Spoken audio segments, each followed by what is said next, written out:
number 3, I have Iliad. So this is the first of the Mythos collection by Bitewing Games. This is a 2-player only abstract strategy game by Reiner Knizia, one of my favourite designers of all time. And what you're doing in this game is that you are trying to complete rows and columns on this grid to collect tiles, or these kind of point scoring tiles on the edges of those particular rows and columns. If you have the highest value of player pieces in that particular row or column, when it is completed, then you'll get the best tile and your opponent will get the kind of the second, or the next one, or the other one. And what you're trying to do here is that you are trying to collect a whole set of these different types of gods. If you do that and your opponent doesn't, then you will win instantly. If you both do it, then it will come down to point scoring. So it does have this kind of chicken mechanism where you have to bet on yourself to be able to get them all. If you don't have that confidence to get them all, you might want to do a U-turn and really focus on not only blocking your opponent from getting the tiles that they want, but also obviously building up your points cache as well, so that you have an advantage in that realm of the victory. Mechanism wise, so easy. I know all you do is you have, I think it's 2 tiles in your hand at any time, and then you're going to be placing that tile onto that grid, as long as it is edge to edge with another tile on the map. Now the tiles themselves come in, I think it's 5 different strength levels. The 5 itself is obviously very powerful, but it does not have a special ability, and all the other tiles do have special abilities. So I think the number 1 tile allows you to move a tile of your opponent's somewhere on that grid to another space. The 2 lets you move another one of yours. The 3 lets you swap one of your scoring tokens with one from the kind of central reserve. And the 4 allows you to force your opponent to flip over an adjacent tile, but you have to do the same, meaning that those tiles are worth nothing.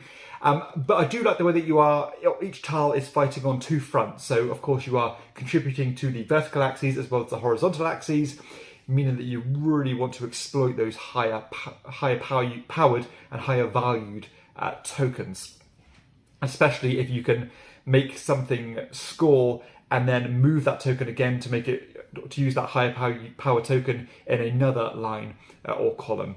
So some good little tricks you can pull off here, some good powers, and it's a very cerebral game. And again, gameplay wise, I think it's super refined, really. It's very clever, but for me, it came across as a little bit too mathy. You look at the board and there's just a whole bunch of numbers thrown at you. You're constantly calculating and recalculating the values of not only your opponent but yourself in each line and column.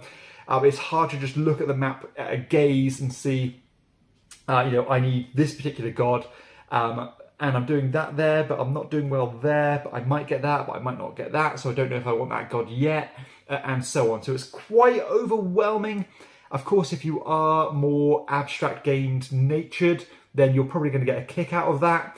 And it's definitely going to be a game where the best player will win. I think it's very cerebral, very thinky, and very head-to-head in the feel and vibe of the game. So, weirdly enough, I would have probably preferred this game if it didn't have some of those powers, if it was just simply numbers and you tried to optimally place each number. But I think the actual shifting of the tiles around actually didn't improve the game. I thought it made, although maybe the richness of the game went up in terms of its complexities, I thought it made it a little bit messy, and it just kind of felt a bit fiddly moving things around and again recalculating again and again and again.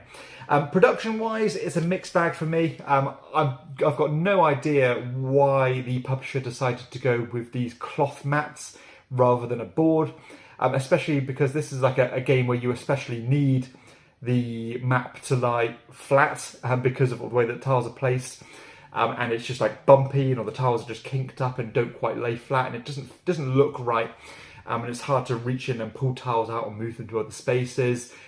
Also, the artwork on the tiles, although it was, they're clearly blue and red, it would have been nice to see more variety in the art style as well, based on the 2 different clans that you are playing. It sounds like I'm giving this game a negative review or negative thoughts. I don't think it's that at all. I think it's more of a matter of the game not being right for me, but me objectively liking what it does.